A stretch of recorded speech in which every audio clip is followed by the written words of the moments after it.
কি ভাবছেন নির্ভীক বাবু? এটা আমার কাছে কি করে এলো? বাগানে দোল খেলার সময় আপনার পকেট থেকে এটা পড়ে গেছিল।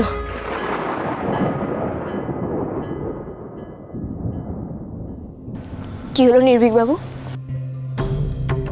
আপনার আমার কাছে কিচ্ছু বলার নেই তো? আমি আপনার সেই বন্ধু যার কাছে আপনি আপনার সব সিক্রেট শেয়ার করেন, রাইট?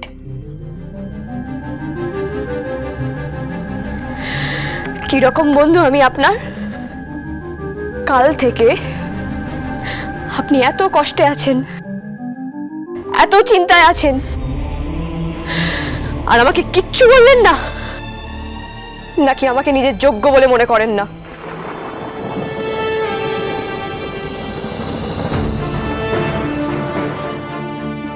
আমি না কাল থেকে আন্দাজ করেছিলাম আপনার কিছু তো একটা গন্ডগোল হয়েছে। ঘুরিয়ে ফিরিয়ে কতবার জানতে চেয়েছি কি হয়েছে আপনার, বললেন না। আজকে এতক্ষণ ধরে আমি এত কথা বলছিলাম না, আপনার সঙ্গে এরকম গায়ে পড়ে পড়ে ঝগড়া করছিলাম না, সবটা জানার জন্য আপনার পেট থেকে যে কি হয়েছে আপনার বলুন।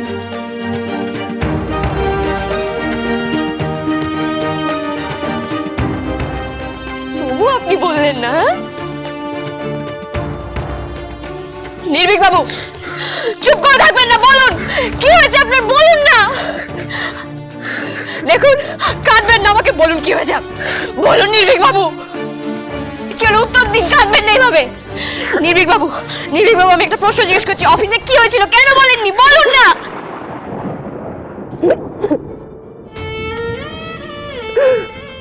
কি করে বলতাম আপনাকে?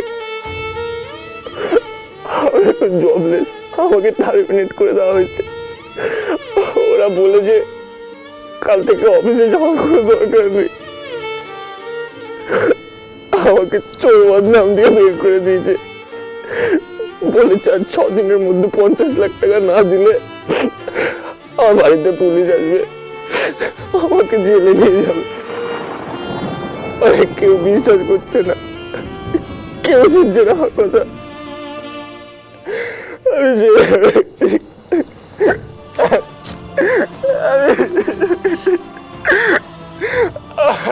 সবকিছু শেষ হয়ে গেছে,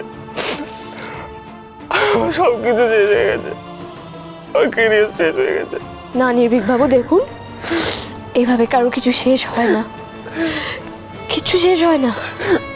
মা বাবা জেঠুমনি আমাকে সবাই কত ভালোবাসে, ওরা যখন জানতে পারবে আমি আমি আমি চুরিদায় জেলে যাচ্ছি তখন কি হবে বলুন তো?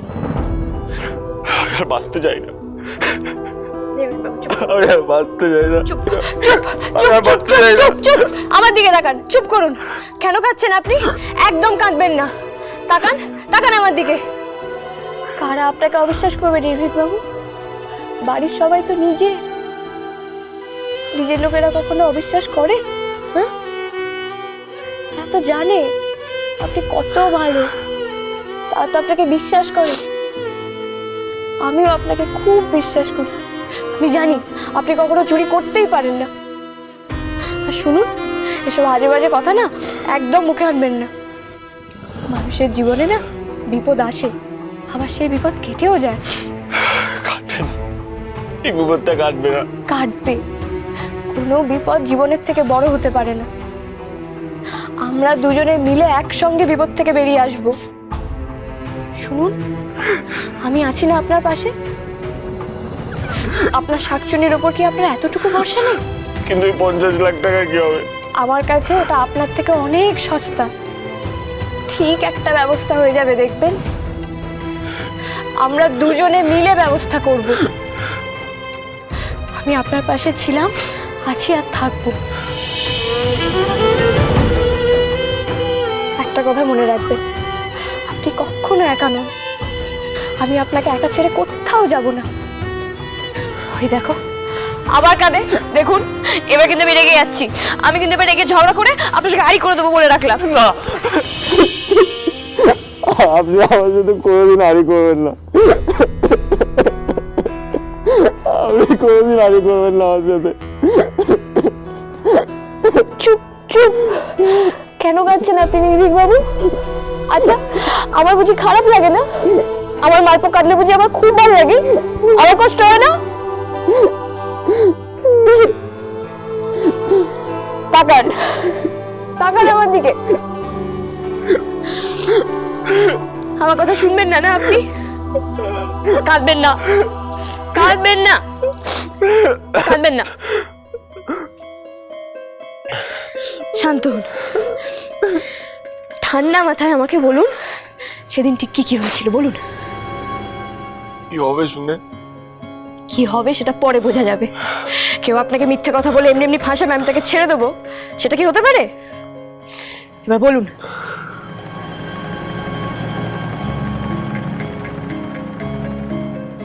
কালকের দিনের শুরুটা না বেশ ভালো ছিল জানেন তো। প্রথমে কড়াইশুটির কচুরি, তারপর যখন অফিসে যেতে যেতে আপনার সাথে ফোনে কথা বলছিলাম মনে হচ্ছিল জীবনটা কত সুন্দর। অফিসে পৌঁছলাম, বস আমাকে ডাকলেন, একটা অনেক বড় দায়িত্ব দিলেন, বললেন আমি নাকি একটা প্রমোশন পেতে পারি। তারপর লাস্ট 5 ইয়ার্সের গ্রোথ রিপোর্টটা, যে বিজনেস রিপোর্ট, সেটা তৈরি করতে হবে। 5টায় আমার কর্পোরেট অফিসে একটা মিটিং আছে। আমি না রিপোর্টটা প্রায় বানিয়ে ফেলেছিলাম, তারপর এমন সময় বস আমাকে ডাকলেন।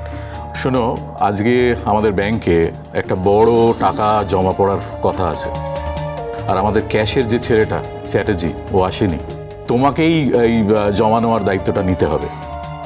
আমি তারপর ওই টাকাটা, মানে 50 লক্ষ টাকাটা, টোটাল 25টা বান্ডিল নিজে হাতে গিয়ে লকার রুমে গিয়ে সেফটি ভল্টে ঢুকিয়েছিলাম। তারপর চাবি দিয়ে পকেটে চাবিটা রেখে আবার ডেস্কে ফিরে এলাম। তারপর আমি কাজ শুরু করলাম। আর ঠিক তারপরেই না সব গন্ডগোল হওয়া শুরু করলো জানেন তো।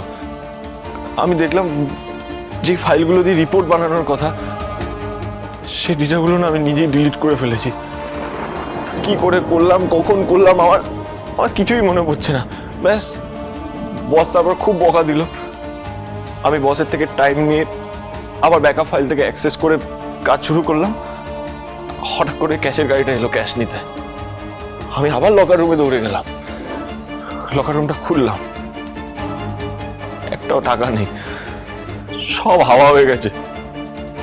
সবটাই কেমন যেন একটা ভুতুড়ে ব্যাপার।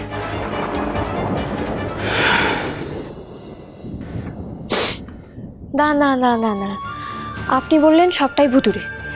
নির্ভীক বাবু, আপনি যখন টাকাগুলো রেখেছিলেন আপনি নিজে হাতেই রেখেছিলেন, তারপর আপনি দেখলেন একটা টাকাও নেই। না, আচ্ছা, এমনটাও তো হতে পারে আপনারই কোনো কলিগ আপনার উপর রাগ থেকে কাজটা করেছে, সব হাফিস করে দিয়েছে। কি করে করবে?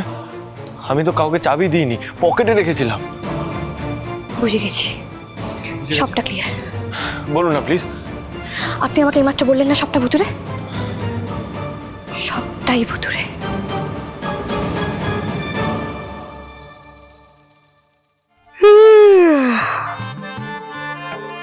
কি ভালো এক গান ঘুম হলো।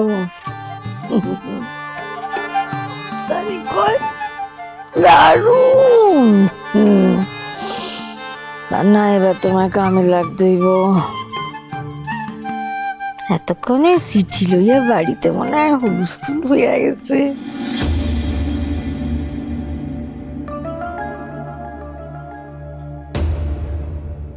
কোনো শব্দ পাই না কেন? ঝড়ের পরে চারদিক যেমন নিস্তব্ধ হয়ে যায়, তেমন ঝড়ে কই শ্মশানে নীরবতা। তো সবে শুরু, পান্নার মারের এই শুরু। পান্নার মার, এরপর আসবো একের পর এক, একের পর এক। এই যেরকম ঝড় হইল না আজকে, আজকার মতো ঝড় উঠবো আবার। ধ্বংস করে ফেলাম, তবু হক করলে ধ্বংস করে ফেলাম।